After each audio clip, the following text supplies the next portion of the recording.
4 मई से शुरू होने वाली सीबीएसई की 10वीं और 12वीं की बोर्ड परीक्षाएं पर अब सीबीएसई ने बड़ा फैसला लिया है। सीबीएसई ने 10वीं की परीक्षाओं को रद्द कर दिया है और 12वीं की बोर्ड परीक्षाओं को फिलहाल टाल दिया है। सीबीएसई का यह फैसला कोरोना के बढ़ते मामलों के मद्देनजर लिया गया है। सीबीएसई ने बोर्ड परीक्षाओं को फिलहाल के लिए टाल दिया है। अगर बात की जाए 10वीं की, तो 10वीं की परीक्षाओं को स्थगित कर दिया गया है और 12वीं की परीक्षाओं को फिलहाल के लिए टाल दिया गया है। हमारे देश के प्रधानमंत्री जी ने आज एक तत्काल प्रभाव से एक बहुत उच्च स्तरीय बैठक का आह्वान किया।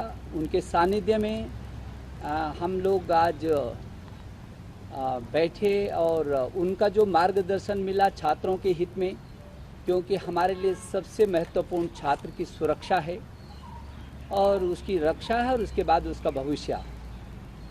प्रधानमंत्री जी का विस्तार पूर्वक उनके साथ संवाद के बाद उच्च स्तरीय अधिकारियों की उपस्थिति में प्रधानमंत्री जी का जो मार्गदर्शन मिला है, उसके आधार पर हमने जो ये हाई स्कूल है इसकी परीक्षाओं को, वर्तमान में होने वाली परीक्षाओं को इसको निरस्त कर दिया है।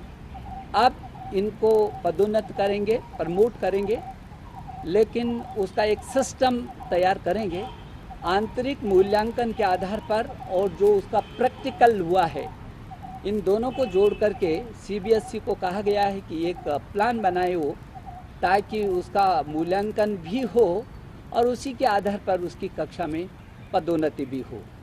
लेकिन यदि ऐसा लगता है कि किसी छात्र को आंतरिक मूल्यांकन और जो सिस्टम है उससे संतुष्टि नहीं है और वो फिर भी परीक्षा देना चाहता है, तो वो हमको अवगत कराएगा और सीबीएसई जब भी अनुरूप परिस्थितियाँ होंगी उसकी परीक्षा आयोजित की जाएगी।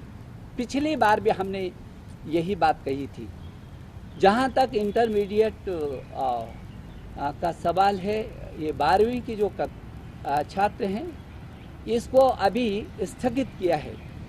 31 मई तक इस परीक्षा को उनका स्थगित किया है। 1 जून को आगे की तिथियों को हम सुनिश्चित करेंगे कि कब उनकी परीक्षाओं को करना है।